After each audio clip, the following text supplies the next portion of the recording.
Khaleda Zia engineer, তো খালেদা জিয়া যদি engineer না হয়ে দেশ চালাতে পারে, মামুনুল হক ইঞ্জিনিয়ার না হয়ে দেশ চালাতে পারবে না কেন? আচ্ছা, চরমনাই সাহেব ইঞ্জিনিয়ার, খালেদা জিয়া ইঞ্জিনিয়ার, তো খালেদা জিয়া দেশ চালাতে পারলে চরমনাই সাহেব পারবে না কেন? খালেদা জিয়া ডাক্তার না হয়েও দেশ এমনি চালাইছে, মৌলভীরা ডাক্তার না হয়ে দেশ এমনি চালাবে। শেখ হাসিনা চালিয়েছে দুটা দিয়া, বেতন দিয়া ডান্ডা দিয়া, বেতন দিয়া ডান্ডা দিয়া, আমাদের কাছেও বেতন দিয়া ডান্ডা দিয়া। আচ্ছা, খালেদা জিয়াকে তো মানছে, শেখ হাসিনাকে তো মানছে, সব সেক্টররা তাদেরকে মেনে নিয়েছে। আপনাদেরকে যদি না মানে, না মানে মানে কি? ডান্ডা ডান্ডা ডান্ডা ডান্ডা। খালেদা জিয়া ডাক্তার না হলে হাসপাতাল চালাইতে পারলে, আমি ডাক্তার না হলে হাসপাতাল চালাইতে পারবো না কেন?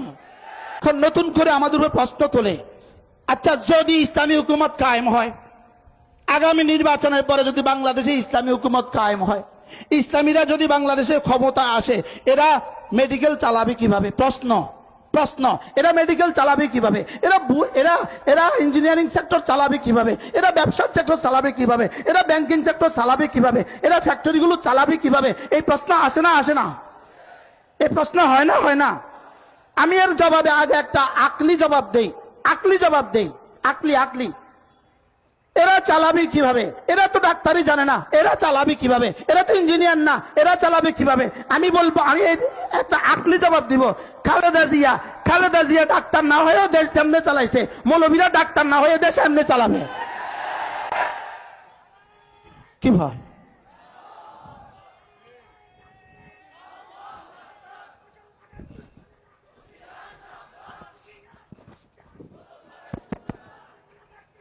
খালেদা জিয়া ডাক্তার, হাও কেন নাও কেন?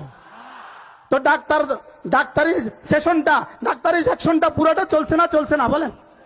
কেমনে চালাইছে? খালেদা জিয়া ডাক্তার না, ডাক্তার চালাইছে।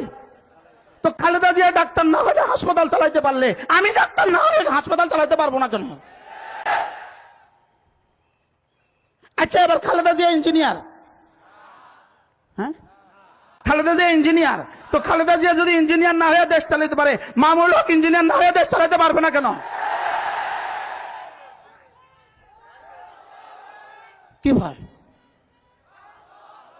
আচ্ছা, চরমনাই সাহেব ইঞ্জিনিয়ার, খালেদা জিয়া ইঞ্জিনিয়ার, তো খালেদা জিয়া দেশ চালাতে পারলে চরমনাই সাহেব পারবে না কেন? এবার নতুন প্রশ্ন ছুড়ে দিয়েছে, এবার নতুন প্রশ্ন, খালেদা জিয়া চালায় নাই চালিয়েছে, নিজে চালায় নাই চালিয়েছে, নিজে পারে না পারিয়েছে।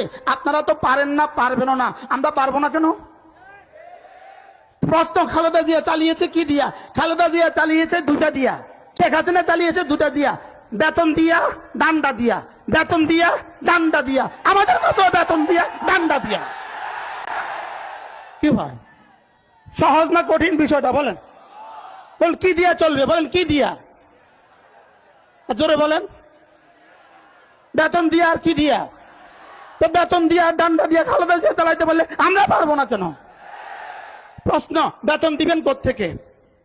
বলেন, প্রশ্ন, বেতন দিবেন কোত্থেকে? খালেদা জিয়া যেমন তার আব্বার বাড়ি থেকে দিছে, তার স্বামীর বাড়ি থেকে দিছে, আমরা আব্বার বাড়ি থেকে আর স্বামীর বাড়ি থেকে দিব। খালেদা জিয়া আব্বার বাড়ি থেকে দিছে, খালেদা জিয়ার আব্বা ছিল নি, খালেদা জিয়া স্বামীর বাড়ি থেকে দিছে, আর শেখ হাসিনা আব্বার বাড়ি থেকে দিছে। তো শেখ হাসিনা যেখান থেকে দিছে আমরাও সেখান থেকে দিব। আমাদেরকে নিয়ে এত টেনশন কেন? আমার বুঝে ধরে না, শুধু আমাদেরকে নিয়ে প্রশ্ন, এরা পারবে কিনা? দিয়ে দেখো, আমরা পারি না দেখো, আমাদেরকে একবার দিয়ে দেখো, আমাদেরকে একবার দিয়ে দেখো।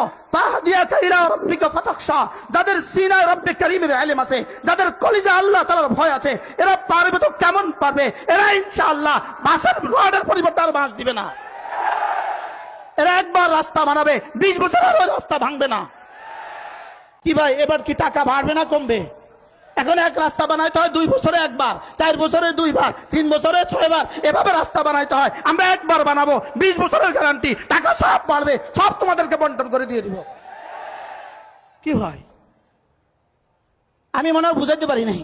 আমাদের উপরে আপত্তি কিসের উপরে? বলেন কিসের উপরে আপত্তি? আমরা পারি না, আমরা যা পারি তোমাদের 14 গোষ্ঠীও তা পারে না। কি ভাই, আমরা যা পারি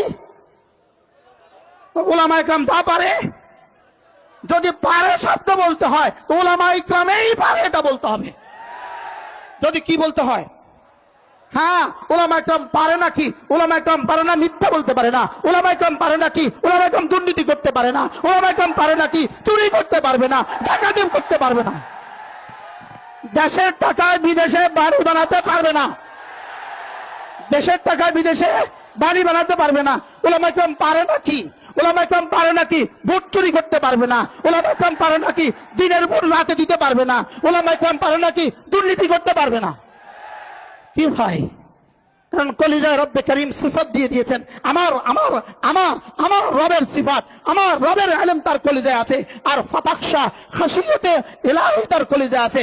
যার কলিজায় রবের ইলম আছে, যার কলিজায় খাশিয়তে খোদা আছে, এটা কখনোই দুর্নীতি করতে পারে না, কখনোই চুরি করতে পারে না। তাহলে বলুন তো দেখি, বুঝে থাকলে বলুন তো দেখি, আমরা দেশ চালাতে পারবো তো? বলেন ইনশাআল্লাহ। এবার প্রশ্ন ছড়ে দিচ্ছে, আচ্ছা খালেদা জিয়াকে তো মানছে, শেখ হাসিনাকে তো মানছে, সব সেক্টররা তাদেরকে মেনে নিয়েছে, আপনাদেরকে যদি না মানে, না মানে মানে কি ডান্ডা ডান্ডা ডান্ডা ডান্ডা, আর না মানে আবার কি, না মানলে কি বলেন, না মানলে তো ডান্ডা। আমাদেরকে প্রশ্ন করে আপনারা পারবেন তো, ওরা মানবে তো আপনাদেরকে, সচিবরা আপনাদেরকে মানবে তো, মাইনা আব্বাও ডাকবো, দিয়ে দেখেন না, মানে না মানে না।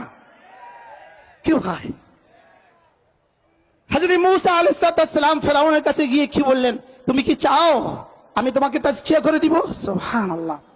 আমাদেরও একই আওয়াজ, আমরা এই দেশকে তাজকিয়া করে দিতে চাই, আমরা দেশের প্রতিটা মানুষের হৃদয়কে পরিশুদ্ধ করে দিতে চাই, আমরা দেশের প্রতিটা মানুষের দিলে আল্লাহ তাআলার জাত ও সিফাতের ইয়াকিন সৃষ্টি করে দিতে চাই, আল্লাহ তাআলার ইয়াকিন আমরা দেশের মানুষের দিলে দিতে চাই। আল্লাহ তাআলা সামিআ, আল্লাহ তাআলা বাসীর, আল্লাহ তাআলা খাবীর, আল্লাহ তাআলা করনেওয়ালা জাত, এই কথাগুলো আমরা দিতে চাই। যদি এই কথাগুলোই হয়ে যায়, মদিনায় তৈয়বার ওই দৃষ্টান্তই কায়েম হবে। মা তার মেয়েকে বলবেন দুধে পানি মিশিয়ে দাও, মেয়ে বলবে আইনাল্লাহ, আল্লাহ কোথায় গেছে? আমরা ওই পরিবেশ কায়েম করতে চাই, একবারের জন্য আমাদেরকে সুযোগ দিয়ে দাও। কি ভাই, তাহলে উলামা ইকরাম পারবে না, পারবে না ইনশাআল্লাহ? আপনাদেরকে কিছুটা ক্লিয়ার হয়ে গেছেন, আপনারা পারবে না, পারবে না বলবেন। অর্থনীতির কি করবেন আপনারা, অর্থনীতির কি করবেন আপনারা, শুধু অর্থনীতির কি করবেন? এক প্রশ্ন, অর্থনীতির কি করবেন? আবার কয় অর্থনীতিতে কি করবেন? আমরা বলি মুচি মুচির জায়গাত অর্থনীতি কামাবে, কুলি কুলির জায়গাত কামাবে, ড্রাইভার ড্রাইভারের জায়গাত কামাবে, চাকরিজীবী চাকরিজীবী জামাত কামাবে, ফ্যাক্টরিওয়ালা ফ্যাক্টরির জায়গাত কামাবে, বিদেশিরা বিদেশিরা কামাবে, যে যেখানে আছে সেখানেই থাকবে, শুধু সম্পদের সুষম বন্টন করা হবে। কি ভাই, আমরা যদি বলতাম, ইসলাম যদি বলতো সব সেক্টরে কামাই করা বন্ধ করে দাও, তো প্রশ্ন হইতো দেশ চলবে কিভাবে? তাহলে দেশ এখন কেমনে চলে? একজনের পয়সা চলে না, সকলের পরিশ্রমে চলে। তাহলে শ্রমিকের শ্রম নিশ্চিত করা হবে। শ্রমিকের শ্রম কি করা হবে বলেন? শ্রমিকের শ্রম নিশ্চিত করা হবে, শ্রমিকের পারিশ্রমিক নিশ্চিত করা হবে, ব্যবসায়ীর ব্যবসাতে নিরাপত্তা নিশ্চিত করা হবে। টেকনাফ থেকে তেতুলিয়া ট্রাক চলবে, রাস্তায় কোনো পুলিশ তাকে লাইট দিয়ে চান্দা চাইবে না। কি ভাই, তাহলে এবার বলুন তো দেখি, দ্রব্যের মাল এবার কমবে না বাড়বে? পেঁয়াজ এখানে ভাই এই বাজারে কত দিয়ে কিনেন? ৭৫ টাকা দিয়ে পেঁয়াজ কিনেন। পেঁয়াজ বেনাপুল থেকে ঢুকতে এই পর্যন্ত আসতে আসতে পেঁয়াজের গায়ে চান্দা লাগছে 30 টাকা। 1 কিলো পেঁয়াজের গায়ে চান্দা লাগছে কত টাকা? 30 টাকা। তো 40 টাকার পেঁয়াজ এখানে আসতে আসতে 75 টাকা হয়ে গেছে। আমাদের হাতে দিয়ে দেন, বেনাফুল থেকে এখান পর্যন্ত 1 টাকাও কেউ চান্দা মাংবে না। তো যত দিয়ে কিনা হয়েছে তত দিয়ে আপনারা পাবেন। এবার বলেন ইসলাম পারবে না, পারবে না বলেন?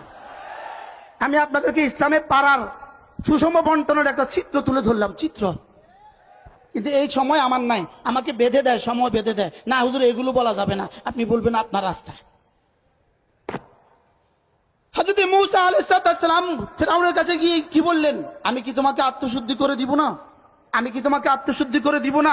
ইনশাআল্লাহ আমাদের কাছে ইসলাম আসলে, আমাদের কাছে দ্বীন চলে আসলে, আমাদের কাছে দেশ চলে আসলে, আমাদের সমাজের প্রতিটা পুলিশের দিল হবে আত্মশুদ্ধ দিল, প্রতিটা সেনাবাহিনীর সদস্যের দিল হবে কি? আত্মশুদ্ধ দিল। পিওন থেকে সচিব পর্যন্ত সকলেই হবে আত্মশুদ্ধ, পিওন থেকে সচিব পর্যন্ত সকলেই হবে আত্মশুদ্ধ। সুফার থেকে টিউনো পর্যন্ত সকলেই হবে আত্মশুদ্ধ ইনশাআল্লাহ। জাতির মাল আর তারা আত্মসাৎ করবে না, জাতির মাল আত্মসাৎ করবে না, জাতির মাল আর চুরি করবে না, সময় আর খেয়ানত করবে না, মাল আর খেয়ানত করবে না ইনশাআল্লাহ। দেশ হবে শান্তি আর সৌহার্দ্যে পরিপূর্ণ। এবার এর বিপরীতে সাম্যের স্লোগান ভুয়া ভুয়া বলেন, সাম্যের স্লোগান এর বিপরীতে ইসলাম ছাড়া সাম্যের স্লোগান। একসাথে আওয়াজ তোলেন, ভুয়া ভুয়া। ইসলাম ছাড়া সাম্যের স্লোগান, ইসলাম ছাড়া শান্তির স্লোগান, ইসলাম ছাড়া সৌহার্দ্যের স্লোগান, ইসলাম ছাড়া দুর্নীতি মুক্ত বাংলাদেশের স্লোগান, ইসলাম ছাড়া দুর্নীতি মুক্ত বাংলাদেশ স্বপ্ন দেখা, ইসলাম ছাড়া ভুয়া ভুয়া। যে ভুয়া স্লোগান দিয়া 16 বছরের ফ্যাসিস্ট বিতাড়িত হয়েছে, ওই ভুয়া স্লোগান দিয়া আবার ভুয়া শান্তি স্লোগান দেন, আবার বিতাড়িত হবে। আল্লাহ আমাদেরকে বুঝ দান করেন।